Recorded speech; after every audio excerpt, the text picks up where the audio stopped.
আসসালামু আলাইকুম ভিউয়ার্স, আপনারা সবাই কেমন আছেন? আশা করি আল্লাহর রহমতে ভালোই আছেন। আমিও ভালো আছি আল্লাহর রহমতে। তো আজকে আপনাদের দেখাবো যে বিমের যে এক্সট্রা টপটা আপনারা কিভাবে বের করবেন, সঠিক মাপটা। যে এই যে আমার বিমে এক্সট্রা টপ যেগুলো বাঁধা আছে, এই এক্সট্রা টপের মাপটা কিভাবে বের করবেন। ড্রয়িংয়ে দেওয়া থাকে L4, L3, L5 এরকমভাবে মাপ দেওয়া থাকে। তো আমি আপনাদের প্র্যাকটিক্যালি একদম যারা নতুন, যারা এখনও এক্সট্রা টপ বাঁধার বা বের করার বা কিভাবে মাপ বের করবেন এই নিয়ম না জানেন, তাহলে আমার এই ভিডিওটা দেখলে ইনশাল্লাহ আপনারা অনেক উপকার পাবেন এবং আশা করি ক্লিয়ার বুঝতে পারবেন যে কিভাবে এক্সট্রা টপের মাপটা বের করব। তো ভিউয়ার্স, প্রথমে আপনারা কি করবেন, গ্যাপ মেপে নেবেন যে আমার এই গ্যাপটা কতটুকু আছে। তো ভিউয়ার্স, এখানে দেখতে পাচ্ছেন 134। এই 134 হোক, আপনি যদি প্রথমে আমার এটা L3 দেওয়া আছে তাহলে 3 দিয়ে ভাগ দিবেন। তাহলে 3 দিয়ে ভাগ দিলে আমার এখানে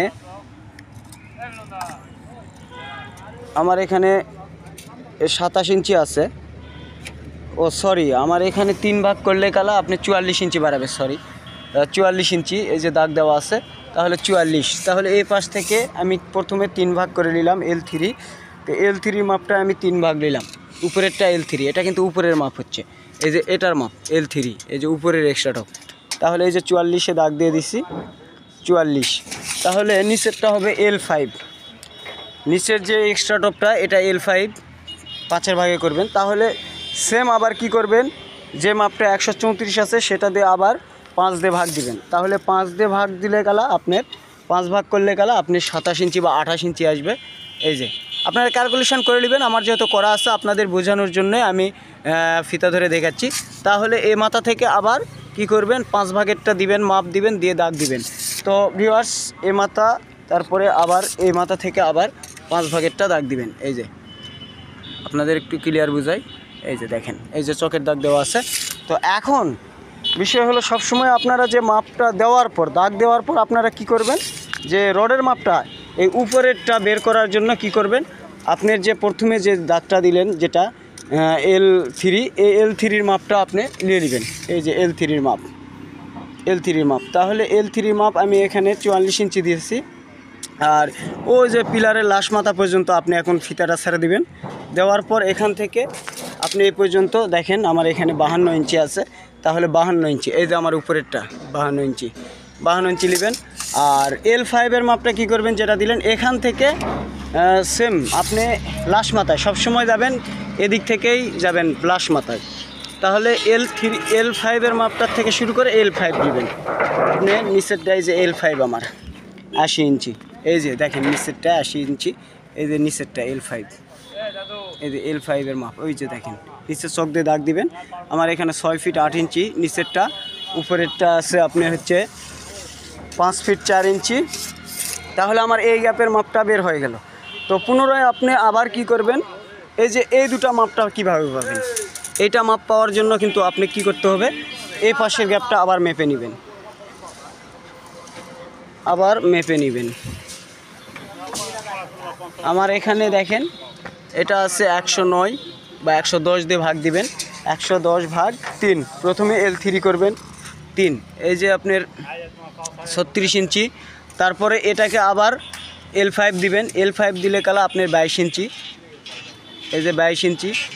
তারপরে আপনি কি করবেন, এই যে উপরেরটা এটা আমার কিন্তু L3-র মাপ আছে, তাহলে ও পাশের L3-র মাপ যেটা দিচ্ছেন সেই L3-র মাপ যেটা আছে সেই মাপের থেকে এ পাশের L3 মাপটা ধরবেন। আমার ওই পাশে L3 যে মাপটা আছে, ওই যে আমি ওখানে ধরেছি L3-র মাপ, ওখান থেকে এই পর্যন্ত আমার এ পাশের L3 পর্যন্ত, মানে L3-র সাথে L3 মিলে নেবেন, L5-এর সাথে L5 মিলে নেবেন। আমার এখানে আছে 7 ফিট 7 ইঞ্চি, 7 ফিট 7 ইঞ্চি। তো আবার মনে করেন এই মাঝখানের যে এই যে এটা উপরেরটা L3 মাপ, এটা বের হয়ে গেল। তাহলে আবার এই মাঝখানের গ্যাপটা L5-এর যে L5 মাপ নেবেন।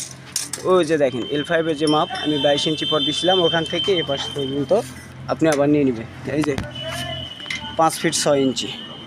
তো এভাবেই আপনারা পুরো বিমের মাপটা বের করে নেবেন। তো ভিউয়ার্স, আপনারা বুঝতে পারলেন যে L3 L5 কীভাবে মানে বের করতে হয়। তারপরেও আপনাদের আবার ক্লিয়ার যদি কোনো বোঝার সমস্যা হয় ক্লিয়ার বুঝে দিব।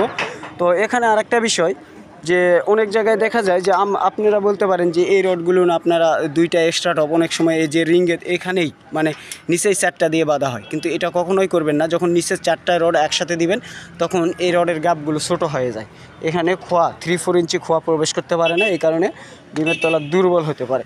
তো অবশ্যই আপনারা সেপারেট রড ব্যবহার করবেন, এভাবে সেপারেট রড বেঁধে দিবেন, দিয়ে সেপারেট রডের এই যে নিচে যেহেতু আমার 3টা আছে 1 2 3, এই যে আমার এখানে যেহেতু 1 2 3টা আছে, নিচের 3টা স্ট্রেট রড 3টা আছে, তাহলে আমার এই 3টার মাঝখানে একদম মাঝখানে এই রডের গ্যাপের মাঝখানে এই যে দেখেন 2 রডের রডের মাঝখানে এই যে এটা হচ্ছে এটা হচ্ছে এক্সট্রা টপ আর এটা হচ্ছে স্ট্রেট রড, এটা একটা এই যে এটা একটা স্টেট, তাহলে এই স্টেট আর এই স্টেটের মাঝখানে এক্সট্রা টপটা দিবেন, বটম এক্সট্রা টপ এটা হয়েও সেপারেট দিয়ে দিবেন। আবার এই যে এই 2 রডের মাঝখানে এক্সট্রা টপ এভাবে বটম রড বেঁধে দিবেন, দিয়ে এইভাবে আপনারা সুন্দরভাবে কাজ করবেন। আশা করা যায় আমার ভিডিওটা আপনাদের অনেক উপকারে আসবে।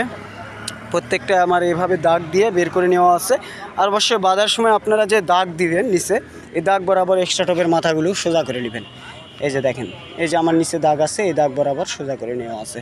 তো প্রত্যেকটাই এভাবেই বাঁধবেন যাতে করে কোনো সমস্যা না হয়। আশা করি ইঞ্জিনিয়ার সাহেবরা এই বিষয়গুলো আপনাদের বুঝিয়ে দিবে। তারপরেও মানুষ মাত্রই ভুল হতে পারে, আমারও ভুল থাকতে পারে, আপনারা কমেন্টের মাধ্যমে জানাবেন।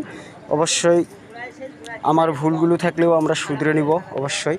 তো ভিউয়ার্স, আমার মিস্ত্রি সাহেবেরা কাজ করতেছে, উনি আমার রডের মিস্ত্রি। ওই যে আমার ভাস্তা আছে 2টা ভাস্তা, ওনারা খুব পারদর্শী রডের কাজের জন্য, খুব ভালো কাজ করে। এই যে আমার চান কুমার দাদা আছে, উনি ইনশাল্লাহ মোটামুটি একটু কম বুঝলেও কাজে ফাঁকি দেয় না। ওই যে আমার আরও ছোটো ভাইরা আছে, সবাই কাজ করতেছে। সবার জন্য দোয়া করবেন, আমার জন্য দোয়া করবেন, সামনে যেন আরও নতুন নতুন ভিডিও নিয়ে আসতে পারে এবং আপনাদের যাতে করে উপকার করতে পারি এই জন্য আপনারা দোয়া করবেন। ভালো থাকবেন, সুস্থ থাকবেন, সুন্দর থাকবেন। ধন্যবাদ সবাইকে।